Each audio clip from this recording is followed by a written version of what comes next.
Con la ayuda del Señor vamos a ver hoy pues la última parte del estudio sobre Filadelfia y la gran tribulación,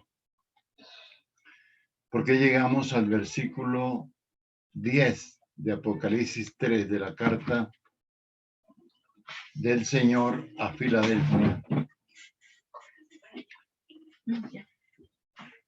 Quiero hacer hincapié en que Filadelfia no es solamente una carta en el libro de Apocalipsis.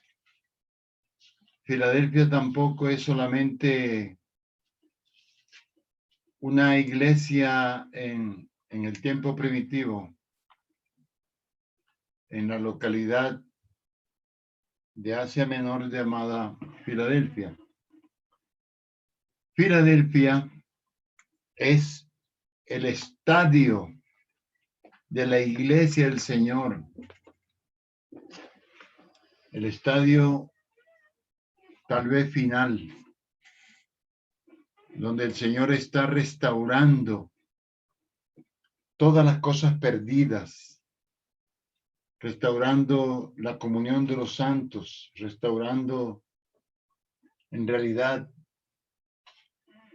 el creerle a la palabra de Dios, el buscar la palabra de Dios, como dice al comienzo de la carta, restaurando el señorío de Jesucristo, donde tantas personas lo han querido reemplazar, haciéndose cabeza de la iglesia, restaurando el evangelio del reino, restaurando la vida en el espíritu, restaurando muchas cosas, porque ya estamos realmente en los tiempos finales de la historia de la humanidad para la venida de Cristo. Entonces, por eso es la importancia de este versículo, el versículo 10 de Apocalipsis 3, que vamos con ayuda del Señor a tratar de verlo hoy. Vamos a leerlo, hermano. Apocalipsis 3:10 dice: por cuanto has guardado la palabra de mi paciencia, yo también te guardaré de la hora de la prueba que ha de venir sobre el mundo entero, para probar a los que moran sobre la tierra. Este versículo es el más conocido de toda esta carta de Apocalipsis. El más comentado, el más, donde se centran más las expectativas de mucha gente. Y tal vez, así como de todo el libro de Apocalipsis, este versículo es interesante, porque para ciertas personas este versículo habla de la cuestión de la resurrección de la iglesia, tan tergiversada en este tiempo, y de la fatalidad de la gran tribulación frente a la cual tiembla mucha gente. Entonces vamos a ver, tratando de hacer pues un resumen, que el Señor nos ayude acerca de este tema. Entonces este versículo hace referencia a la tribulación durante el gobierno del anticristo, el cual tendrá una duración de 7 años, este gobierno. Pero la gran tribulación propiamente dicha comenzará a la mitad de este periodo, o sea, en los últimos 3 años y medio. Además, este periodo de 7 años tendrá una relación especial con la nación de Israel.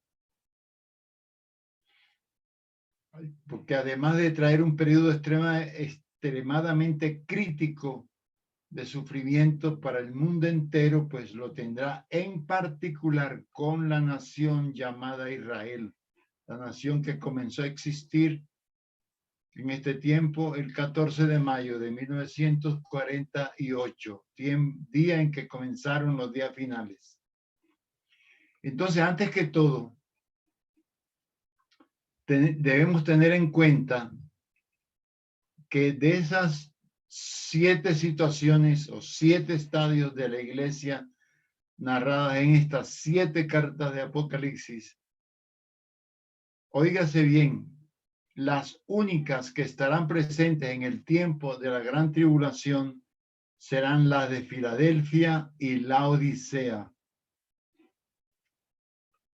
No se nos olvide, los únicos estadios de las 7 cartas que estarán presentes en la gran tribulación serán Filadelfia y Laodicea. ¿Por qué?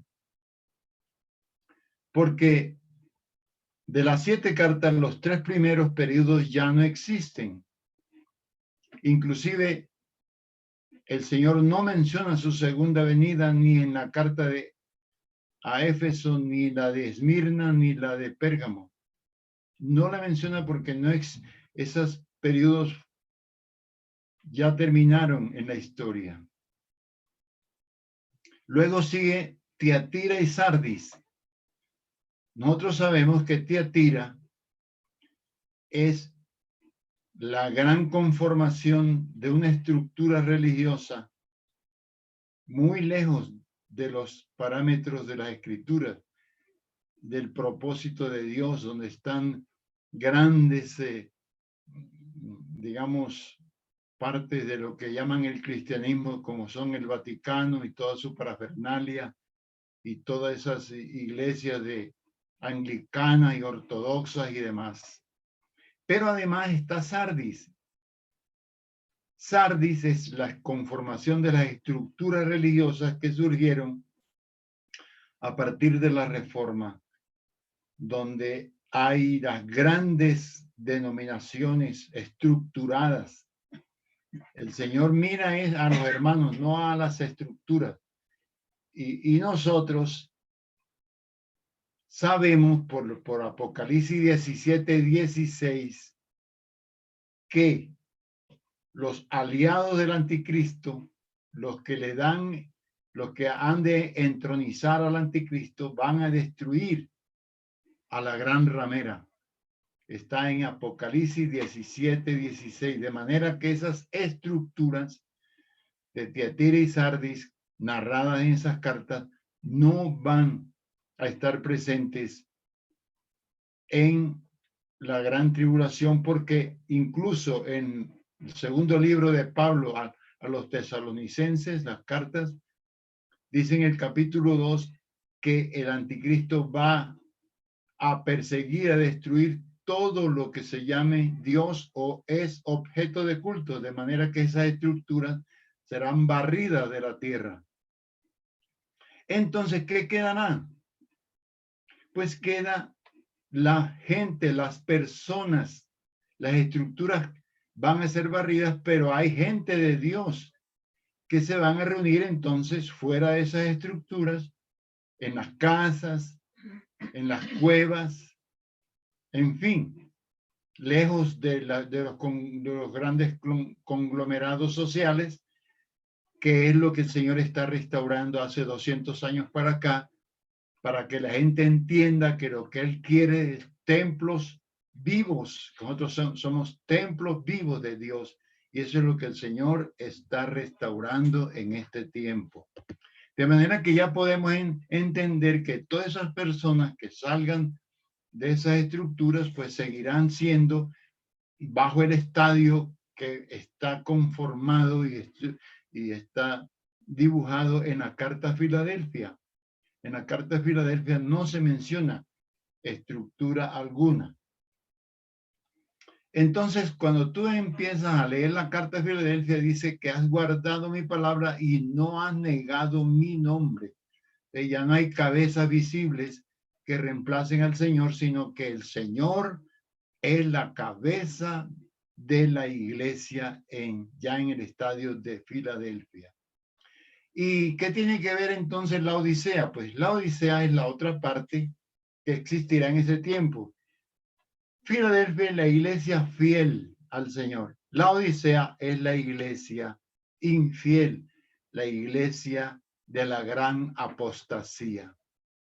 Esas son las grandes, digamos, estadios que estarán vigentes en la gran tribulación. Entonces vamos a analizar un poco acerca de esa situación.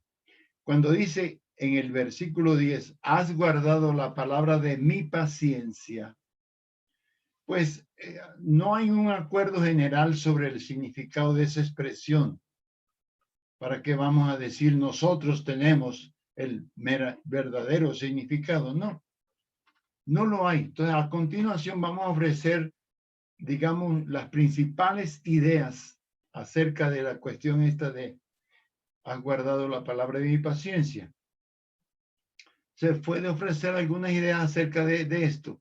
Por ejemplo, tenemos el asunto de que la adoración al anticristo en ese tiempo, que será el último emperador mundial, eso no es nuevo. Ya en tiempos del apóstol Juan, cuando escribió Apocalipsis a finales del siglo I, que estaba de emperador un Domiciano, hijo de Vespasiano y hermano de Tito, los que destruyeron a Jerusalén. Ese Domiciano a finales del primer siglo y después con un sanguinario emperador llamado Trajano, quien se atreviera en ese tiempo a no adorar al emperador, pues quedaba expuesto a ser ejecutado inmediatamente. Entonces, eso de adorar al anticristo no es nuevo. Ya la iglesia ha pasado por esas cosas. Entonces algunos dicen, vamos a ser raptados porque el Señor nos va a raptar para que no. No, ya eso ha pasado en la historia de la iglesia. Y el Señor en ese tiempo no raptó a nadie. Entonces Cristo alentaba a los creyentes a la perseverancia a pesar de las amenazas de los romanos y su adoración al emperador. Y confiando en el Señor, cumplían su deseo de perseverar y de confiar en el Señor. Ustedes no apostataron ni adoraron al emperador, no importa que fueran sacrificados. Entonces, en esos contextos proféticos, esto será la perseverancia frente al anticristo y a sus ardides, así como ante condiciones adversas, espantosas en ese tiempo, no tanto para Israel, sino también para la iglesia. Porque será la época más espantosa de toda la historia de la humanidad, aún mayor que la Segunda Guerra Mundial. Así es la paciente perseverancia con la que en medio de las tribulaciones presentes, Cristo debe ser servido. Hay intérpretes porque en toda la historia de la iglesia ha habido intérpretes de la palabra que piensan que esa palabra, ha guardado la palabra de mi paciencia, alude al evangelio, que el evangelio es eso. Bueno, de acuerdo con esa interpretación que subraya la fidelidad, digamos, en el evangelismo, se promete la preservación que resguardaría a los creyentes del poder de la gran tribulación. Eso es una posición pues muy respetable que hay que tener en cuenta de todas maneras. Lo que tal vez esté en foco es que la iglesia de Filadelfia de ese tiempo, creyendo en el regreso de Cristo para su época, porque los creyentes esperaban en su época el regreso del Señor, entonces esa iglesia se disponía a sufrir por su fidelidad al evangelio, al tiempo que se mostraba activa en la propagación del mismo. Por eso se les prometió protección del poder de la tribulación. Ok. Es importante aclarar, hermanos, que la profecía nunca fue dada para satisfacer la curiosidad ni privada ni colectiva. el Señor no ha dado ninguna profecía para satisfacer curiosidades, sino a fin de instruir a aquellos que han de vivir en los tiempos predichos por esas profecías. Entonces, para ellos la profecía servirá de orientación. Nosotros tenemos que estar atentos a las profecías de la palabra. Y por el Espíritu podemos tener claridad sobre eso. Y en la profecía los creyentes verán cómo se van cumpliendo los propósitos de Dios en nuestro tiempo, siendo así alentados por la perseverancia. ¿Por qué he de perseverar? Porque Dios me ha prometido guardarme. Si persevero, si busco su rostro, si le soy fiel, si le obedezco, si lo honro, Él me preserva porque Él lo ha dicho. Por lo tanto, podemos ser dogmáticos acerca de lo que será el arrebatamiento, porque la palabra lo dice bien claro cómo será, cuándo sucederá el arrebatamiento. No en cualquier momento, hermano, no. El arrebatamiento no será en cualquier momento. Dice la palabra que será el día que venga el Señor Jesucristo. Lo dice bien claro. Por ahí dice que el rapto será en cualquier momento, hermano. No, eso no lo dice la palabra. La palabra dice que seremos arrebatados el día que regrese Jesucristo a la tierra.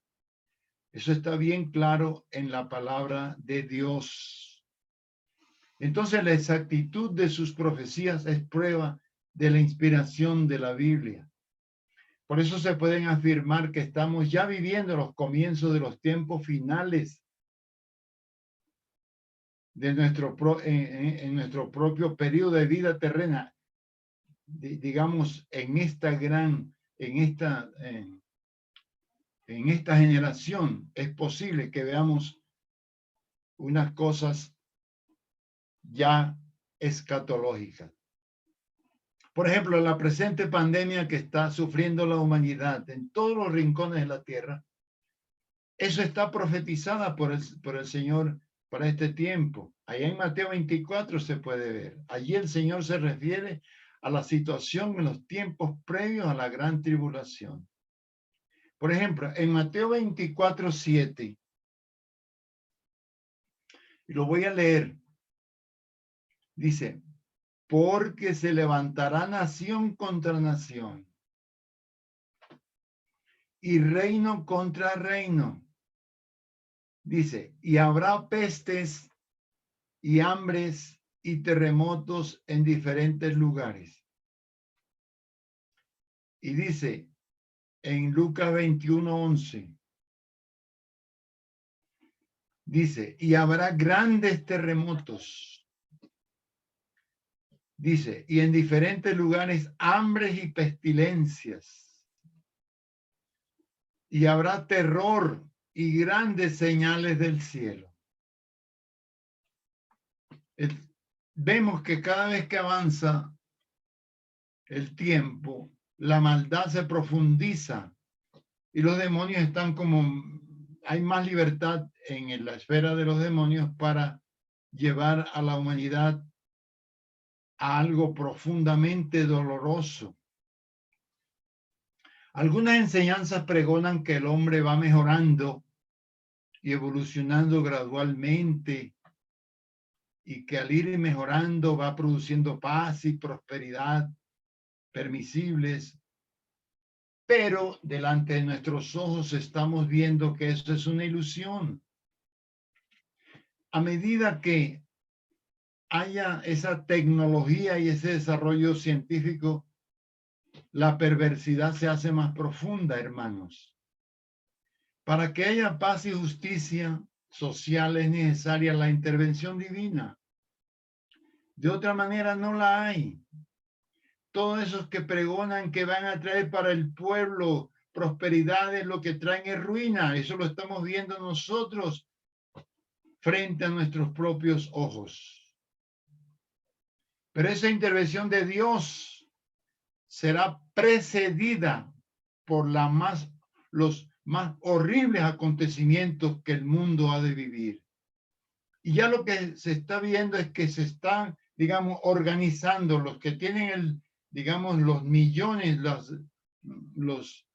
riquezas de este mundo están preparándole la plataforma a ese último emperador mundial de maldad. Entonces los hijos de esta generación, si no nosotros mismos, verán y experimentarán los terrores del anticristo. Y entonces quienes enfrenten esos terrores tendrán que ser creyentes mejores de lo que hemos sido nosotros. Cada día Dios dice, miren, sean mejores creyentes, busquen más mi rostro, humíllense más. Nosotros tenemos que buscar delante de Dios, humillarnos y arrepentirnos para que el Señor en su misericordia nos muestre qué es lo que está sucediendo y nos libre a nosotros de tanta maldad. Incluso muchos de nosotros tendrán que ser actores en esa espantosa experiencia y de pronto habrá entre los santos algunos mártires, si no muchos. Necesitamos aprender a decir juntamente con Cristo, tomad vuestra propia cruz. Nosotros, nadie, el evangelio que se ha predicado en estos siglos es lejos de la cruz. Nadie quiere este mensaje. No es popular. Pero el Señor lo dice, tomen su cruz. Miren que el Señor lo que quiere es una dedicación completa, una completa obediencia. Es decir, debemos aprender a entrar en los sufrimientos de Cristo. En Colosenses 1:24, Pablo lo dice con tanta claridad, y esto lo escribió hace casi 2000 años. Dice, ahora me gozo, dice el apóstol.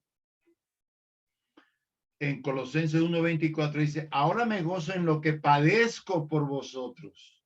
Él se gozaba de lo que estaba padeciendo porque hubiera gente que se estuviera salvando. Y dice, y cumplo en mi carne lo que falta de las aflicciones de Cristo por su cuerpo, que es la iglesia. O sea, Cristo dio su vida para salvarnos. Pero ahora nosotros necesitamos entrar en esos sufrimientos para edificarnos, que es una cosa adicional a la salvación. La edificación viene después de la salvación.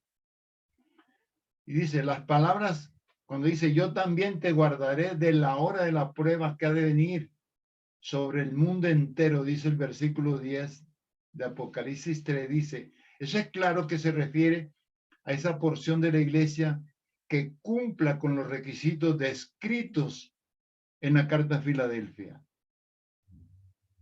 Si uno lee bien la carta, al que cumpla con esos requisitos, el Señor lo va a guardar.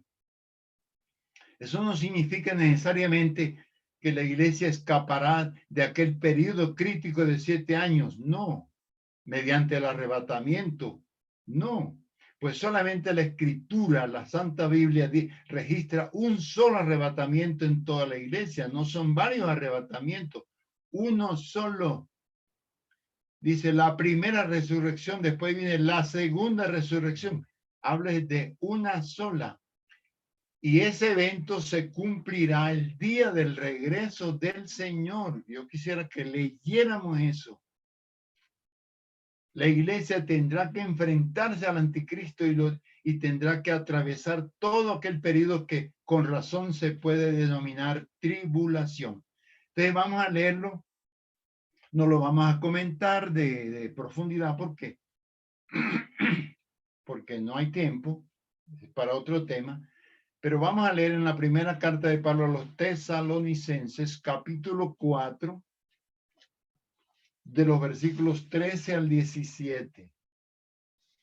Dios nos dé la gracia que estas palabras, de enseñanza llegue a miles de personas en el mundo para que empiecen a creerle a la Biblia y no a las enseñanzas que se han inventado por ahí. Miren cómo dice la palabra.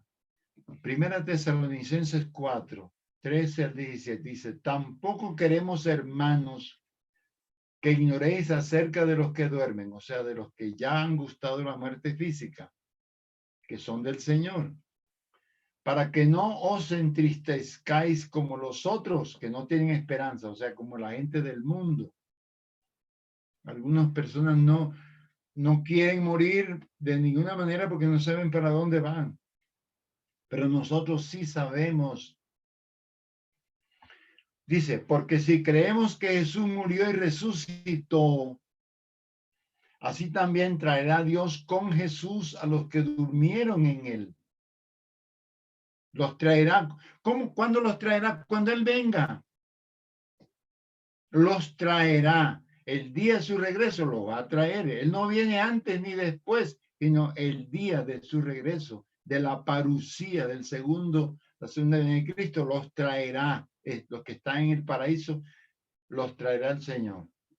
Dice el 15, por lo cual os decimos esto en palabra del Señor, que nosotros que vivimos, los que estamos aquí en la tierra, que habremos quedado hasta la venida del Señor. Supongamos que los que estamos aquí reunidos estaremos aquí vivos el día que venga el Señor, vamos a suponer. Dice, no precederemos a los que durmieron, o sea, no seremos arrebatados antes de los que ya están en el paraíso. Miren cómo lo dice con tanta claridad, que habremos quedado hasta la venida, no precederemos a los que durmieron, no nos vamos antes. Porque, dice en el 16, porque el Señor mismo, con voz de mando, él mismo, en su venida, con voz de arcángel y con trompeta de Dios, vaya uno a saber cómo es eso, descenderá del cielo. Mire, descenderá, él viene ya en su venida. Él no va a descender allí a las nubes y luego se va a regresar. Eso es una cosa ilógica. Descenderá del cielo y los muertos en Cristo resucitarán primero. ¿Quiénes son los muertos en Cristo? Los que Él trae. Pero hay una cosa, resucitarán primero. ¿Por qué? Porque 1000 años después van a resucitar los que durmieron o murieron sin Cristo. Entonces dice el 17, dice, luego nosotros los que vivimos, estamos aquí, los que hayamos quedado, seremos arrebatados juntamente con ellos. No nos vamos antes ni después, juntamente con ellos en las nubes. Ya el Señor va bajando, entonces nos encontramos con el Señor en la nube que ya va bajando para recibir al Señor, recibirlo. Miren, Él viene, una persona que viene, uno lo recibe para recibir al Señor en el aire y así estaremos siempre con el Señor. O sea, Él va bajando y nosotros seguimos bajando con Él. Hay una cosa, hermanos, importante, se lo voy a decir en 3 palabras, es que este cuerpo mortal que tenemos tiene alguna relación con el cuerpo poderoso y celestial que tendremos. Cuando Jesucristo resucitó, su cuerpo no, el cuerpo mortal no quedó allí en la tumba, no, desapareció. Entonces, alguna transformación tuvo ese cuerpo para que el Señor tuviera un cuerpo entonces glorioso. Y por eso los que vienen con Él, los que traen que ya murieron, vendrán a pisar esta tierra. En alguna forma el Señor tiene que ver con aquel cuerpo, estén donde estén hechos polvo o ceniza, los reunirá y los transformará para que ellos tengan un cuerpo glorioso. Y los que estemos aquí, que tenemos este cuerpo, pues también será transformado. Lo dejo así para que cada uno piense. Entonces, proféticamente, pensamos que ese te guardaré de la hora de la prueba representa la protección en medio de la persecución general que habrá cuando ocurra la gran tribulación, tal como la original iglesia local de Filadelfia hace 2000 años fue protegida dentro de una persecución y no sacada fuera de la misma. Fuera, váyanse, salgan de Filadelfia, corran. No, pues Él sabrá cómo nos va a proteger y el Espíritu Santo nos va a decir qué medidas tomar para nosotros poder vivir y demás, así como los hermanos chinos que en este momento se reúnen subterráneamente, se reúnen en una casita pequeñita, hasta 500 hermanos ahí apretujados unos con otros para que el gobierno no sepa que ahí están nadie, y los está protegiendo, hermanos, contra la persecución en China del gobierno para que no los maten, los escarcelen, los echen de su empleo y demás. Ahí tienen ellos esa tribulación. Y como se dejen ver, pues hay muertos. Es algo parecido a lo que vendrá. Y el Señor nos ha mandado que vaya un rapto allá en China, ¿no? Eso no ha ocurrido. Entonces esta iglesia de Filadelfia, porque ya las otras no van a existir, solamente existirá Filadelfia y la Odisea. Esta iglesia, proféticamente hablando, tendrá que enfrentarse a la gran tribulación descrita en este libro de Apocalipsis, empezando por el capítulo 6. Recuerden que ahí están los sellos. Y dicen en Apocalipsis 6, del 1 al 2, vamos a leer solamente los versículos 1 y 2. Dice, vi cuando el Cordero abrió uno de los sellos, el Cordero, que es el Señor Jesucristo en su gloria. Y oí a uno de los 4 seres vivientes decir como con voz de trueno, ven y mira. Le dice al apóstol, dice, ven y mira. Entonces, y miré, y he aquí un caballo blanco. Y el que montaba tenía un arco y le fue dado una corona y salió venciendo y para vencer. Ese es el anticristo. ¿Por qué viene en caballo blanco? Lo mismo que vendrá el Señor. Pues porque el diablo quiere imitar a todo lo de Dios para engañar. ¿Qué pasó? Viene con un arco, no con flecha, o sea, viene en son de paz, pero después saca las uñas. Entonces, esa declaración te guardaré indica, pues, que esa parte de la iglesia será preservada en medio de la tribulación, aunque permanezca en el escenario de la tierra, aquí. Entonces, aquí indica que será una preservación en medio de la tribulación. El anticristo no será capaz de perjudicar a aquellos que estén protegidos por el Señor. No será, a menos que el Señor lo permita por alguna razón. ¿Ves? Cuando hubo, hermanos, cuando hubo mártires, porque el Señor lo permitía. Porque nuestra vida está en las manos de Dios. La iglesia de Filadelfia, pues, representa la iglesia fiel de aquel tiempo futuro. Y por eso Filadelfia debe estar hoy en preparación. Mientras que la iglesia en la Odisea representa la iglesia apóstata del mismo periodo. Creemos que la mayoría de nosotros, y ciertamente pues nuestros hijos, verán esa gran tribulación, la cual será promovida por la aterradora violencia del anticristo, porque el diablo odia a muerte a la humanidad. Alrededor del anticristo entonces se desarrollará un culto tan monstruoso, óigalo bien, que el comunismo internacional que coge a la gente a destruirla, el comunismo internacional es en contraste como una mansa paloma frente a lo que vendrá con el anticristo. Pónganle cuidado. Entonces se desarrollará la peor persecución religiosa de todos los tiempos. De tal manera que la mayor parte de la iglesia, si no todos, tendrá que vivir subterráneamente en ese tiempo. No hay que dudar, hermanos. No hay que dudar frente al mensaje del libro de Apocalipsis desde el capítulo 6 en adelante, que habrá un número inmenso de mártires. Eso no hay que dudarlo. Y algunos de nosotros es posible que estén entre ellos. Pero no tengamos miedo antes que llegue el momento. En Daniel 12:1 lo dice.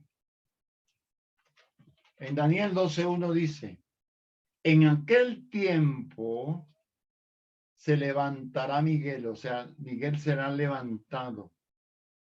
El arcángel, el único arcángel de que habla la Biblia, o que el otro arcángel era el mismo Satanás.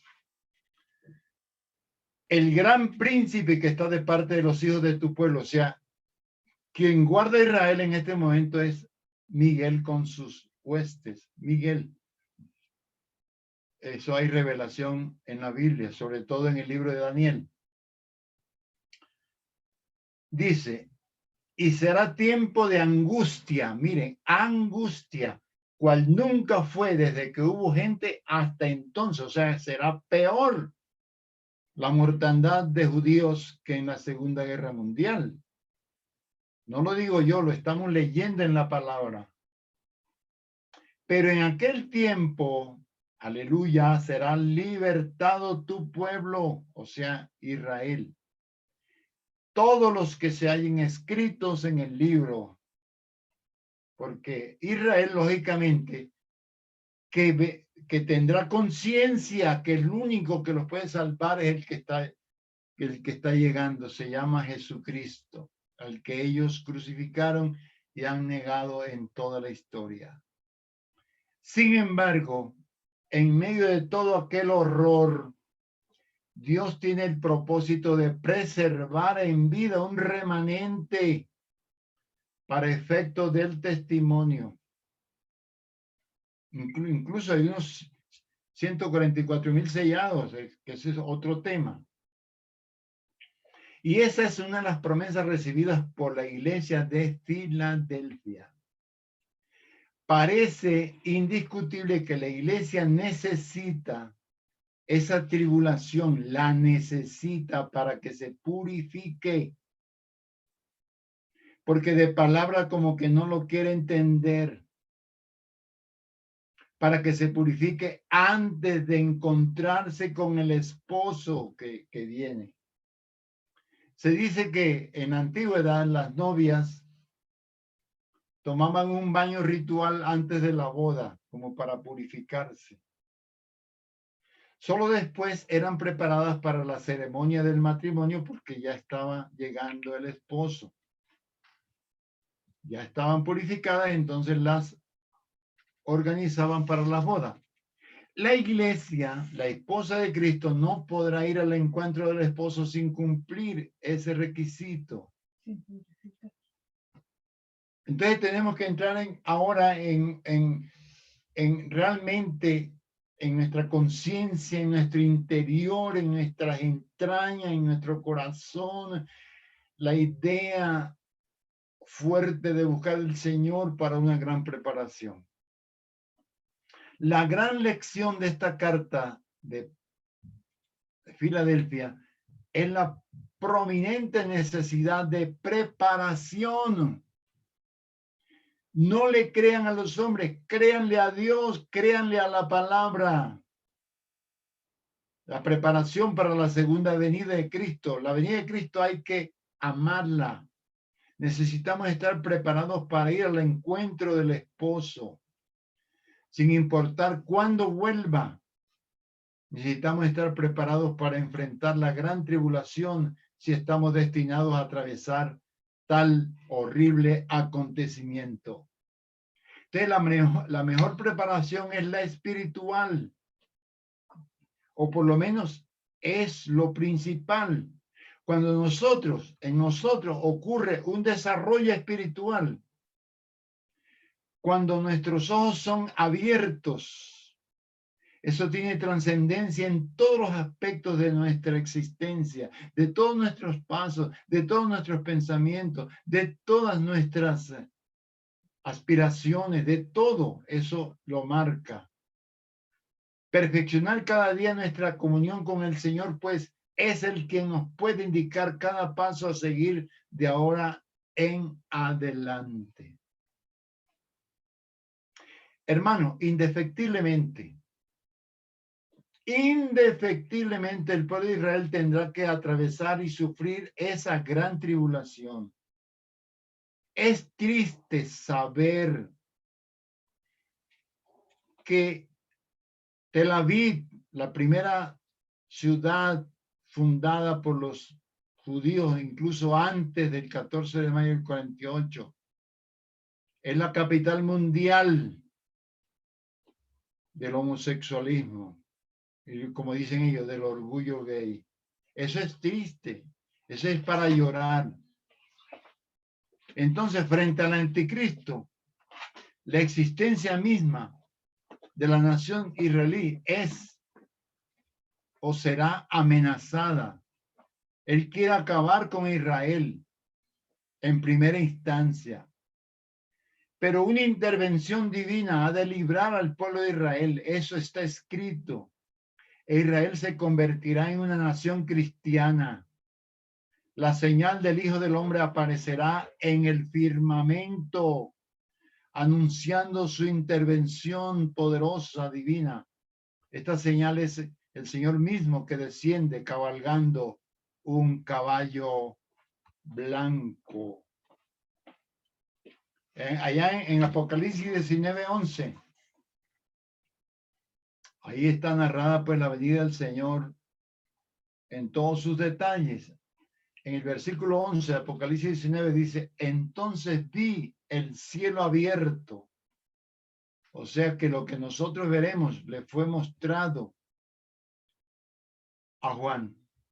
He aquí un caballo blanco, y el que lo montaba se llamaba Fiel y Verdadero, y con justicia juzga y pelea. Entonces, la tribulación aquí aludida, sin embargo, fue un acontecimiento, una serie de acontecimientos que alcanzaron la histórica y original iglesia de Filadelfia. Tal vez con relación a las persecuciones por el culto que había en ese tiempo al emperador romano. Pero eso sirvió solo de cuadro profético sobre la gran tribulación que tendrá por centro las persecuciones movidas por el anticristo, además de otros desastres que habrán de sacudir el mundo, hermano.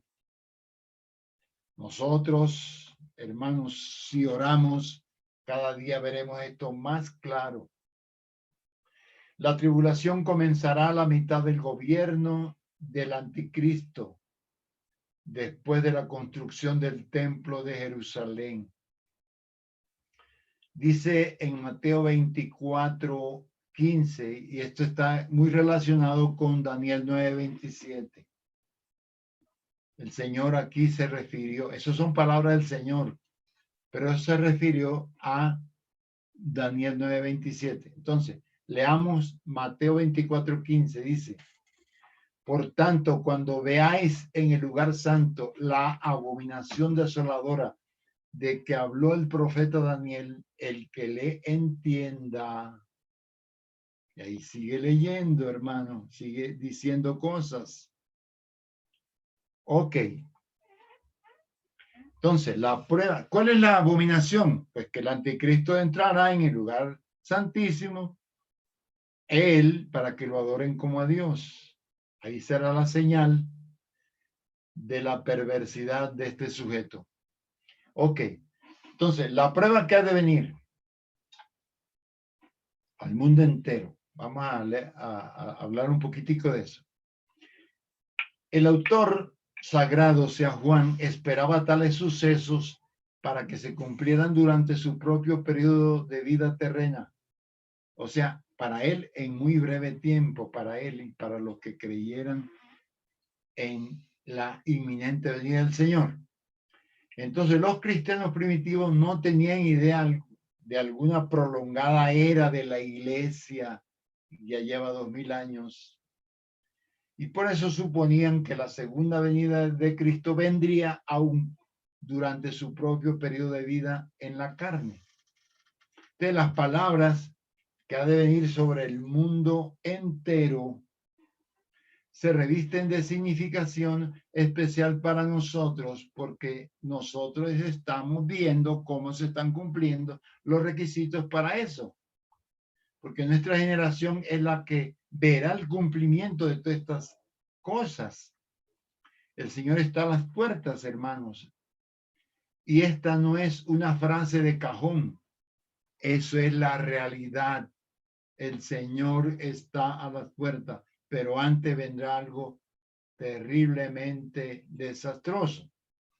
Entonces, con nuestros propios ojos estamos viendo cómo la humanidad, a pesar de haber llegado al grado de conocimiento actual, en lo moral se está hundiendo en una espesa oscuridad, perversidad e inmoralidad sin precedentes. Quisiera que leyéramos en Mateo 24, los versículos 36 al 39. Los versículos 36 al 39. Dice, pero del día y la hora nadie sabe, ni aun los ángeles de los cielos, sino solo mi Padre, dice el Señor. Mas, como en los días de Noé, así será la venida del Hijo del Hombre. Porque como en los días antes del diluvio estaban comiendo y bebiendo, casándose y dando en casamiento, hasta el día en que Noé entró en el arca. Y no entendieron hasta que vino el diluvio y se los llevó a todos. Así será también la venida del Hijo del Hombre.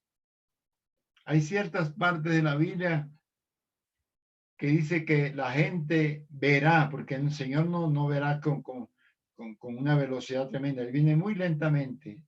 Y la gente verá bajando al Señor y correrán a decir a las piedras, escóndenos de la ira del que está viniendo. Conforme a la profecía, entonces el mundo entraría gradualmente en la ruina y en la degradación total, haciéndose necesaria una intervención divina. Ya la podredumbre ya está llegando al cuello, como dicen. Entonces se necesita la intervención de Dios, produciendo las condiciones predichas para el milenio, porque en el milenio será otra cosa, hermanos. Hay que tener en cuenta que ni nuestra muerte, ni el arrebatamiento de la iglesia implicará una transformación literal de los creyentes según la imagen de Cristo. Las personas que mueren en un estado espiritual así continúan. No, hay personas que dicen, ya murió, ahora sí es un ángel del cielo. No, sigue lo mismo. Es más, cuando uno mira los aspectos del tribunal de Cristo, hay gente allá defendiéndose, diciendo, Señor, yo no fui así como tú lo dices, no es que en tu nombre llamo fuera demonios, en tu nombre hicimos muchos milagros, y entonces, ¿por qué me estás diciendo eso? De manera que después, hermano, debe haber un periodo de verdadera disciplina para que la gente se santifique. Eso debe ocurrir mientras voluntariamente ejercemos nuestra fe en esta vida terrenal, sino que queremos tener un problema después. ¿Y cómo? Negándonos a nosotros mismos y tomando nuestra propia cruz. La eternidad entera, toda la eternidad, verá la tremenda expansión de la glorificación, la cual será un proceso eterno y no un único acontecimiento dentro del tiempo. ¿Cómo es eso? Porque el objetivo final es ser llenos de toda la plenitud de Dios. Nosotros vamos a ser llenos de toda la plenitud de Dios. Ahora, esa plenitud es obviamente infinita. Dios es infinito. ¿Cuándo acabaremos de ser llenos de la plenitud de Dios? Nunca, porque Dios es infinito. Entonces, por lo que habrá un llenarse eterno e infinito. Cada día nos estaremos llenando más de perfección y de Dios, pero nunca acabaremos. Dios nunca se queda estancado y no puede hacerlo. Dios no se estanca y tampoco puede suceder eso a los redimidos. Los redimidos jamás nos estancaremos. Nuestra perfección siempre irá en aumento. Entonces, cualquier imperfección con la cual nosotros gustemos la muerte, eso habrá que resolverlo y Dios lo va a resolver. Entonces la parucía, o sea, la venida del Señor, será una serie de acontecimientos con diferentes aplicaciones a los hombres, dependiendo todo de cómo hayan tratado a Cristo mientras viven aquí. Algunas veces en el Nuevo Testamento, así como en la segunda carta de Pedro, el término parucía es bien general. En este libro, hasta la destrucción de la propia tierra y cielos hace parte del concepto de la parucía o la gran venida del Señor. ¿Y cuándo comenzará la parucía? Comenzará con el Armagedón. El último día del gobierno de Cristo, allí habrá un gran ejército en el valle de Jezreel, al norte de Israel, de 200 millones de soldados para esperar con bombas al Señor. Entonces, ese valle de lo que llaman Armagedón, ahí comenzará la parucía. Dice en Apocalipsis 16, del 13 al 16, lo voy a leer, que es importante leerlo. Dice, y vi salir de la boca del dragón. Ya sabemos quién es el dragón. Y de la boca de la bestia, ya sabemos cuál es la bestia, el anticristo. Y de la boca del falso profeta, esa trilogía, 3 espíritus inmundos a manera de ranas. Los vi salir, dice el apóstol. Pues son espíritus de demonios que hacen señales y van a los reyes de la tierra de todo el mundo para reunirlos a la batalla de aquel gran día del Dios Todopoderoso. He aquí, yo vengo como ladrón, dice el Señor. Bienaventurado el que vela, no solamente haciendo vigilia, sino transformando su vida. Y guarda sus ropas para que no ande desnudo y vean su vergüenza.